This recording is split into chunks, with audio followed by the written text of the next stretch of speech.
Let me list those off. In terms of speaking to former presidents, I've spoken to all of them that are living. Obviously, President Clinton. Hey, I didn't want to get into a Nancy Reagan thing about, doing any seances. You were the first that I know of nationally to use the adjective arrogant in describing Barack Obama. Is this an example of that arrogance? Oh, absolutely. And not only is the statement arrogant, but then how he handled it is arrogant. He made the statement, then he tried to soften the statement before, thinking that somehow or another he could cover up and say, well, that's not exactly what I said. And he's also very arrogant. He is an ironic, sardonic observer of what's been going on in the Senate since he arrived there. Not a participant, but he's been, he's very smart, and he knows it. And he lets that display itself by the kind of arrogance we've seen here in the last couple of weeks.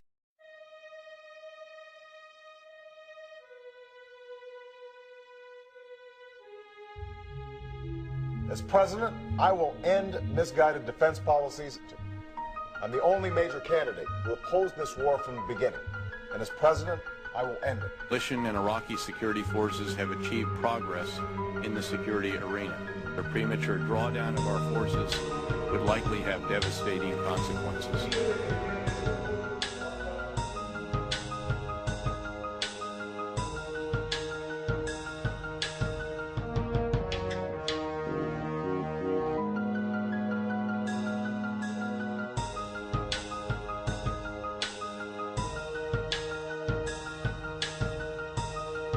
You were one of Barack Obama's first supporters, back when few people really had faith in him to do this job. How does it feel tonight?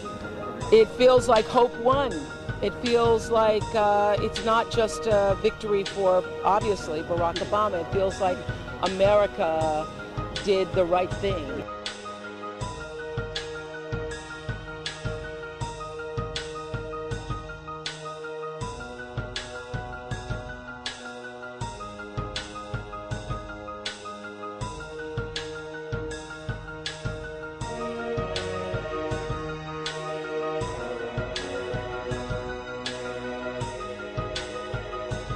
Which passages of Scripture should guide our public policy? Should we go with Leviticus, which suggests slavery is okay? Or we could go with Deuteronomy, which suggests stoning your child if he strays from the faith? Or should we just stick to the Sermon on the Mount, a passage that is so radical that it's doubtful that our own Defense Department would survive its application? Folks haven't been reading their Bible.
Contrary to the rumors that you've heard, I was not born in a manger. I was actually born on Krypton and sent here to save the planet Earth. We cannot continue to rely only on our military in order to achieve the national security objectives that we've set. Everybody somewhere between the ages of 18 and 25 will serve 3 months of basic training. We've got to have a civilian national security force that's just as powerful, just as strong. Yes, we can. Obama's health care plan will include coverage of all essential medical services. Yes, we can.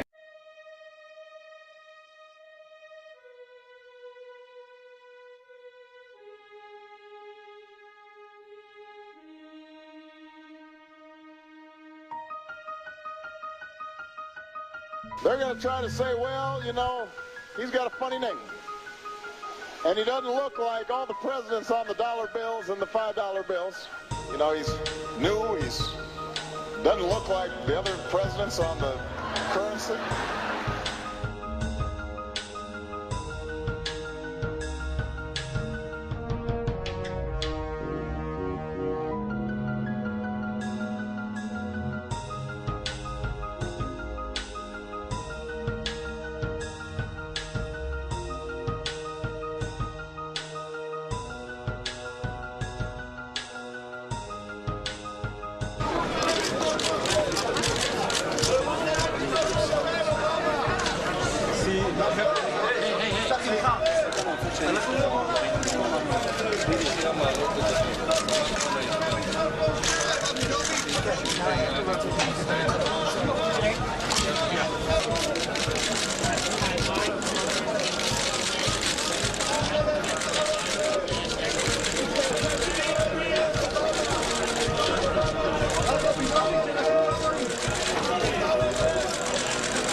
You are the instruments that God is going to use to bring about universal change.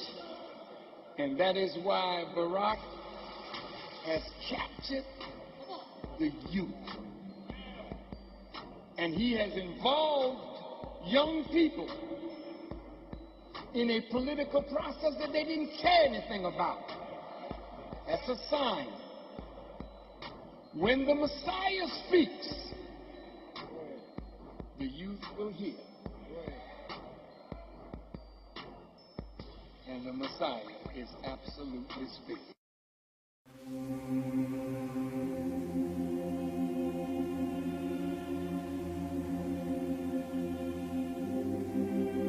Bent over, as she would approach the children, she would say to each one, "Are you the one? Are you the one?" Remember how she stood in that doorway and she held that baby in her arms and she said, "Are you the one, Jimmy? Are you the one?" Well, I watched that movie many years ago, but I do believe today I have the answer to Miss Pittman's question.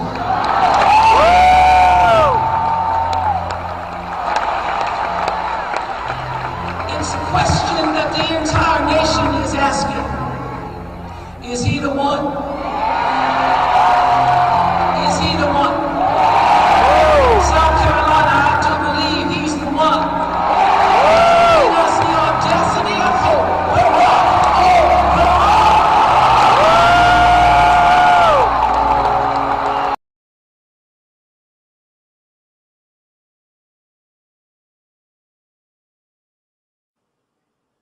Now, I know some people want me to bypass Congress and change the laws on my own.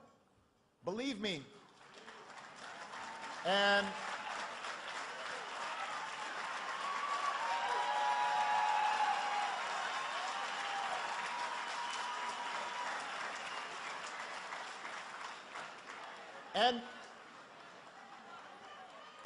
believe me, right now dealing with Congress, the idea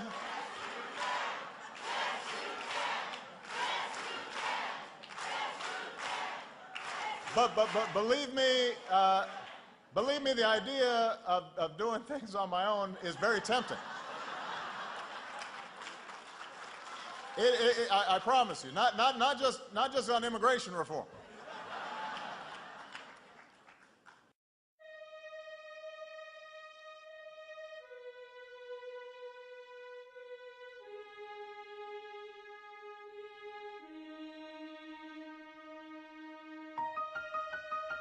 As the U.S. prepares to send 30,000 more troops to Afghanistan, President Barack Obama receives his Nobel Peace Prize in Norway.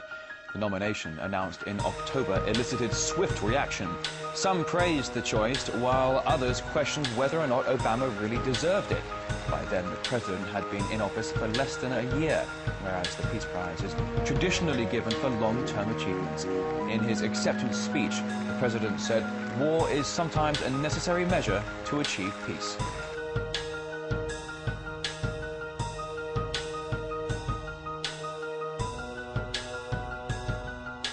I am pro-choice. I believe in Roe versus Wade, and I come to that conclusion not because I'm pro-abortion. It is important for me to go ahead and affirm that I think same-sex couples should be able to get married. So once again, the president supports same-sex marriage.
was made desolations in the earth.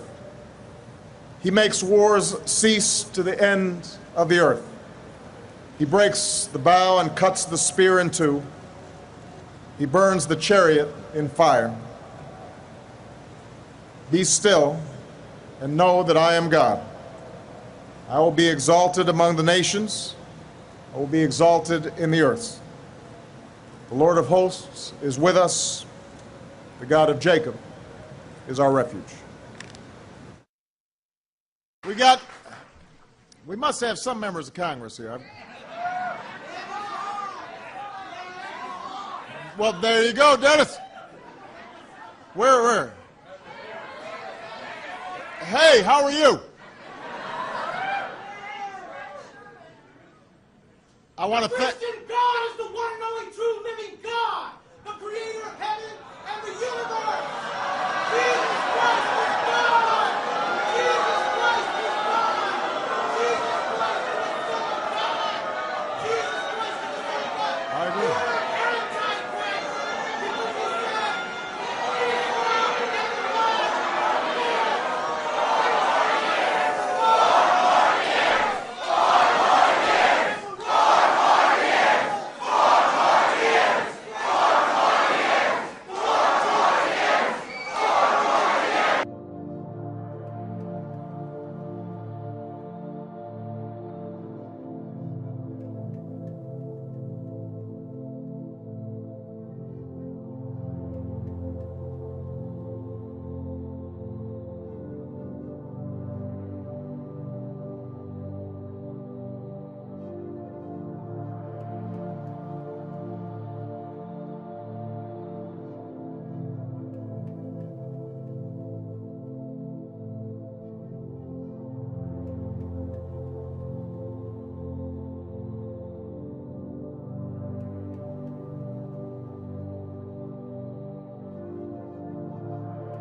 Sheriff Joe Arpaio says he suspects President Obama's birth certificate is a fake.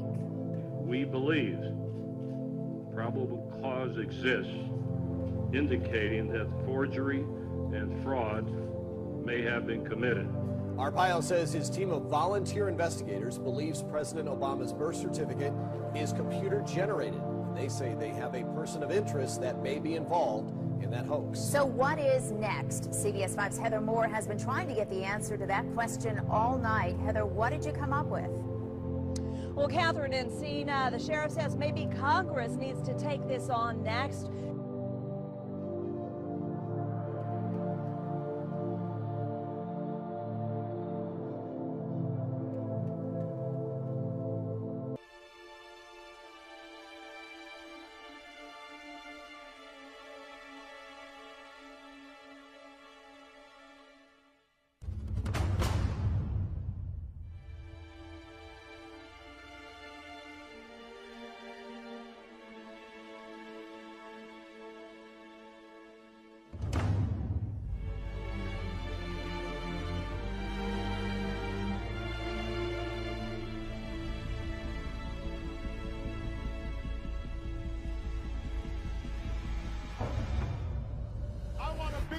The President of the United States of America. Where we once were, we are no longer a Christian nation. We are no longer a Christian nation. Change has come to America.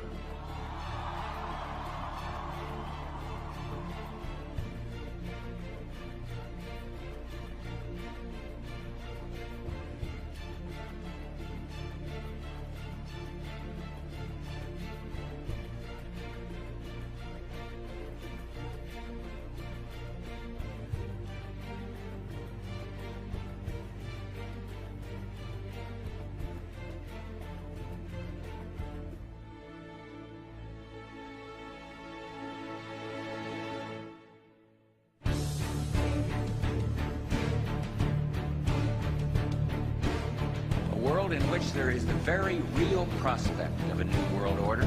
We've got to give them a stake in creating the kind of world order that I think all of us would like to see. But the burdens of global citizenship continue to bind us together. The president is proposing to spend more than $3.5 billion. The national debt is now over $100 billion.